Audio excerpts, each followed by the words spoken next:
Big TV భక్తి సమాచారం WhatsApp ఛానల్లో జాయిన్ అవ్వండి. అన్ని విశేషాలు ఎప్పటికప్పుడు తెలుసుకోండి. మనిషికి పెదవులు కదులుతూ ఉంటాయి.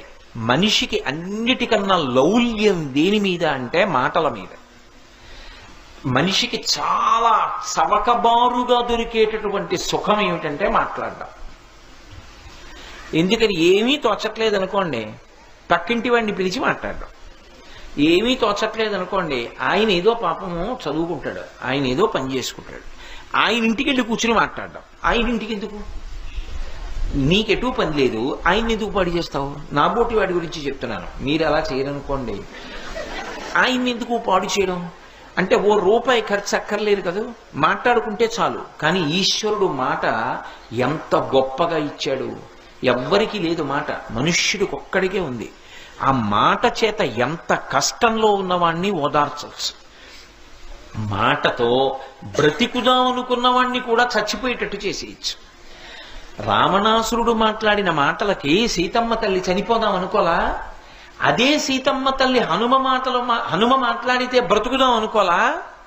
ఒకడి మాటకి బ్రతుకుదాం అనుకుంది, ఒకడి మాటకి చచ్చిపోదాం అనుకుంది. మాట అంత శక్తివంతమా కాదా? అంత శక్తివంతమైనటువంటి మాటకి ఆధారం పెదవులు. ఈ పెదవులు కదులుతూ ఉండడం గొప్ప కాదు, జీవితంలో ప్రయత్నపూర్వకంగా పెదవులు కదలకుండా ఉంచగలగడం గొప్ప. అందుకే మహాత్ములు ఏం చేస్తారంటే మౌనవ్రతం చేస్తూ ఉంటారు.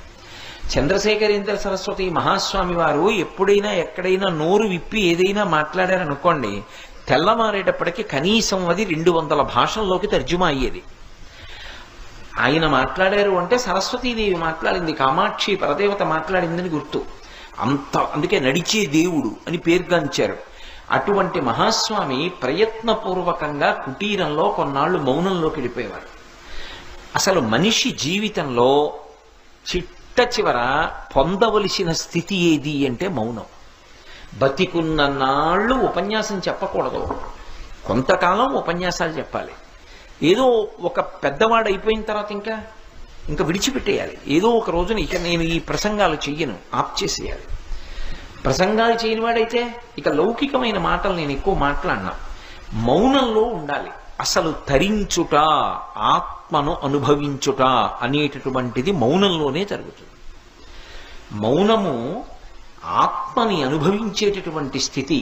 వాక్కు దానికి భంగకరం. ఆ మౌనంగా ఉండడం రావాలి మనిషికి. అన్నిటికన్నా గొప్పది ఏది అంటే మౌనమే.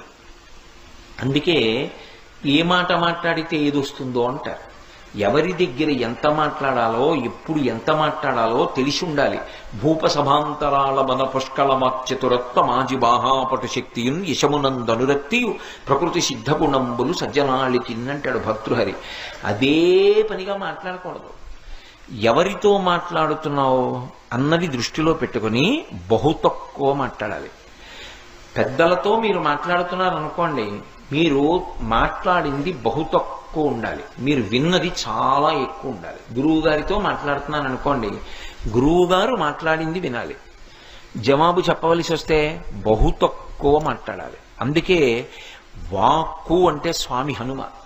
అంత హనుమ లంకాపట్టణానికి వెళ్ళి సీతమ్మ తల్లి దర్శనం చేసి రాక్షస సంహారం చేసి తిరిగొస్తే అంగదుణ్ణి కూర్చోపెట్టి వానరుల్ని కూర్చోపెట్టి మాట్లాడితే తను వెళ్ళిన విషయాలన్నీ వర్ణిస్తారు. రాముడు పిలిచి ఏమైందని అడిగితే దృష్ట్వా సీత అంటారు. సీతమ్మ చూడబడినది అంతే. పెద్దల దగ్గర ఎక్కువ మాట్లాడకూడదు, పెద్దల దగ్గర వినాలి. జీవితంలో మౌనం పాటించాలి, తక్కువ మాట్లాడాలి.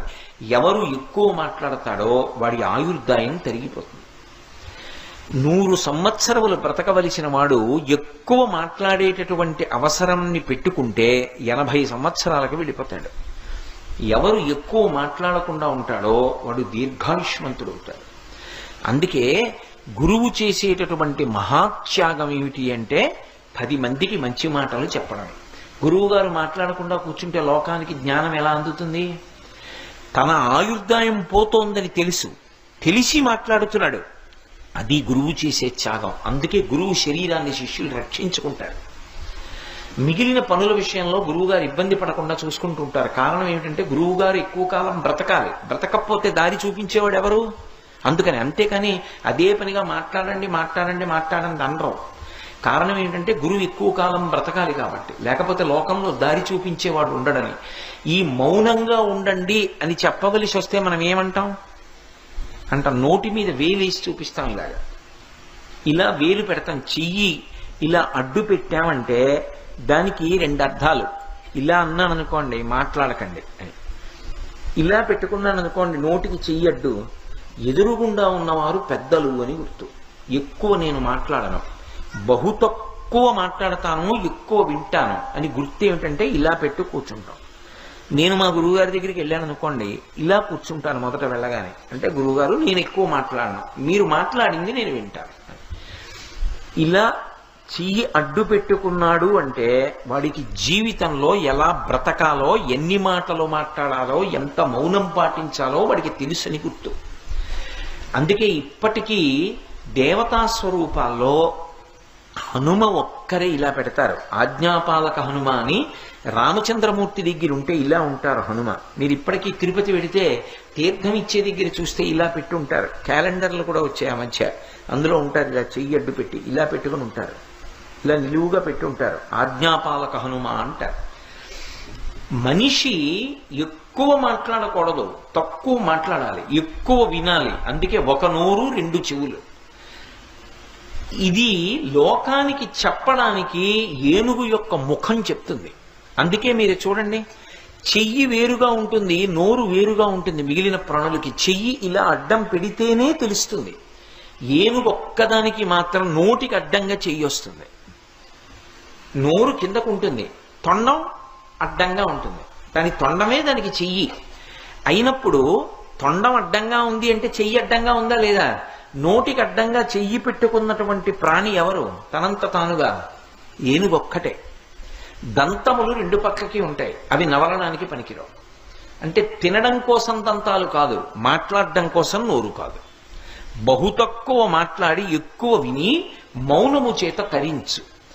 ఇది లోకానికి సందేశం ఇచ్చేటటువంటిది. సమస్త మనుష్య జాతికి గురువుగా నిలబడి మాట్లాడగలిగినటువంటి ముఖం తనంత తానుగా ఉన్న ఏకైక ప్రాణి ఏనుగు. అందుకే ఏనుగు ముఖానికి అంత గొప్పతనం ఉంది. మహాదంతి వక్త్రాపి అని శంకర భగవత్పాదులు అనడానికి కారణం అది. అంత పెద్ద ఏనుగు ముఖం ఉన్నవాడు. అందుకే విఘ్నేశ్వరుడికి దండం పెట్టుకోండి అని పిల్లలతో దండం పెట్టిస్తుంటారు తప్పకుండా. ఎందుకని? నువ్వు తెలుసుకోవడం కాదు, ఎక్కడ ఎంత మాట్లాడాలో తెలిసి ఉండడం కూడా చాలా అవసరం. ఎక్కడ మాట్లాడుతున్నప్పుడు ఏది జ్ఞాపకం రావాలో అది రావాలి. ఎక్కడ ఎక్కువ మాట్లాడకూడదో అక్కడ మాట్లాడకుండా కూర్చోగలగాలి. నేను ఇక్కడికి వచ్చాననుకోండి, మాట్లాడకుండా కూర్చోకూడదు. నేను మాట్లాడినంతసేపు ధారాళంగా మాట్లాడాలి. నేను రేపు ఉద్యోగం చేయడానికి వెళ్ళాను అనుకోండి, నిశ్శబ్దంగా కూర్చుని నా పని నేను చేసుకోవాలి. అక్కడికి కూడా వెళ్ళి నేను వినాయక వైభవం చెప్తానండి అన్నాను అనుకోండి, నువ్వు ఉద్యోగంలోకి రావద్దని చెప్తారు కదా. ఎక్కడ ఏం చెయ్యాలో అది చెయ్యాలి. అంతేకాని అన్ని వేళలా ఒకలా ప్రవర్తించకూడదు. అదే పనిగా మాట్లాడుతూ ఉండకూడదు మనిషి. అది చాంచల్య బుద్ధి. మనిషి తొందరగా పాడయ్యేది, ఎక్కువ పాపాన్ని మూట కట్టుకునేది దేనివల్ల అంటే మాటల వలననే మూట కట్టుకుంటాడు. ఎందుకంటే మాటకి లౌల్యం ఉంటుంది, అందులో ఒక సంతోషం ఉంటుంది. అవతల వాడిని వెటకారం చేసి మాట్లాడడంలో ఓ సంతోషం ఉంటుంది. అదే పనిగా వెటకారం ఆడుతున్నాడు అనుకోండి, పాపం మూట కట్టుకుంటాడు. ఎక్కువ పాపం దేనివల్ల మూట కట్టుకుంటాడు అంటే మాటల చేత మూట కట్టుకుంటాడు. అందుకే దోషం దొల్లకుండా ఉండాలి అంటే తక్కువ మాటలు మాట్లాడాలి తప్ప ఎక్కువ మాట్లాడకూడదు. నోటికి చెయ్యడ్డు పెట్టుకుని మనుష్య ప్రాణి ఎలా బ్రతకాలో సూచించేటటువంటి ముఖము తనంత తానుగా ఉన్నవాడెవరు అంటే విఘ్నేశ్వరుడు. పైగా వేదం ప్రమాణవాక్కు మనకి. ఆ వేదం 84 లక్షల జీవరాశుల్లో 3 ప్రాణులను ఉత్కృష్ట ప్రాణులు అని పిలిచింది. ఉత్కృష్ట ప్రాణులు అంటే చాలా గొప్పవి అంది. ఏ కారణం చేత వీళ్ళు 3 గొప్పవారు అని అడిగారు. అడిగితే వేదం ఈ 3 ద్వైపములు అంది. ద్వైపం అంది. ద్వైపం అంటే ఏదైనా పుచ్చుకోవాలి లోపలికి అంటే 2 అంచెలలో తీసుకోవాలి. ఒకరికి ఇచ్చేయాలి అంటే ఒక అంచెలో ఇచ్చేస్తే అటువంటి ప్రాణులని ద్వైపములు అంటారు. తప్ప ఒక అంచెలో లోపలికి పుచ్చుకుని ఇచ్చేటప్పుడు 2 అంచెల్లో ఇచ్చిందనుకోండి హీనప్రాణి అని గుర్తు. 2 అంచెలలో లోపలికి పుచ్చుకొని 1 అంచెలో బయటికి ఇచ్చే ప్రాణులు అన్ని ప్రాణులలో 3 ఉన్నాయి. 1 మనుష్యుడు, 2 కోతి, 3 ఏనుగు, 4 లేదు. నే చెప్పట్లేదు, వేదం చెప్పింది ఈ మాట. ఎందుకని? నేను అన్నం తినాలనుకోండి, లేకపోతే నేను పండు తినాలనుకున్నాను అనుకోండి, ముందు చెయ్యి పెట్టి పండు పట్టుకోవాలి. 1 తెచ్చి నోటి దగ్గర పెట్టుకోవాలి. 2 అంచెల్లో కదా పుచ్చుకుంటున్నాను. అన్నం తినాలి, చెయ్యి పెట్టి అన్నం ముద్ద తీయాలి, అప్పుడు నోట్లో పెట్టుకోవాలి. 2 అంచెలు. నేను మీ దగ్గర నుంచి ఓ యాపిల్ పండు పుచ్చుకోవాలి, నేను ఇలా తీసుకోవాలి, నా దగ్గర పెట్టుకోవాలి. 2 అంచెలు. పుచ్చుకోవాలంటే 2 అంచెలు. ఇవ్వాలంటే నేను మీకు పండిచ్చేయాలనుకున్నాను అనుకోండి, ఇలా తీసి ఇచ్చేస్తాను. ఇచ్చేసేటప్పుడు 1 అంచె, పుచ్చుకోవాలంటే 2 అంచెలు. అంటే పుచ్చుకోవడం తక్కువ పుచ్చుకో, ఒకరికి పెట్టుకోవడం ఎక్కువ పెట్టుకో. ఇది సహజంగా ఉన్న ప్రాణులు ఏవి అంటే 2. కోతి అంతే, చేత్తో ఒకసారి పుచ్చుకుని నోట్లో పెట్టుకు తింటుంది. అదే కాలుగా వాడుకుంటుంది, మళ్ళీ ఇలా పట్టుకుని నోట్లో పెట్టుకుంటుంది. ఏనుగంతే, తొండంతో పట్టుకుంటుంది, నోట్లో పెట్టుకుంటుంది. ఇచ్చేయాల్సి వచ్చింది అనుకోండి, అక్కడ ఉన్న అరటిపళ్ళ అత్తలం తీసి ఇలా ఇచ్చేస్తుంది. ఇవ్వడం 1 అంచె, పుచ్చుకోవడం 2 అంచెలు.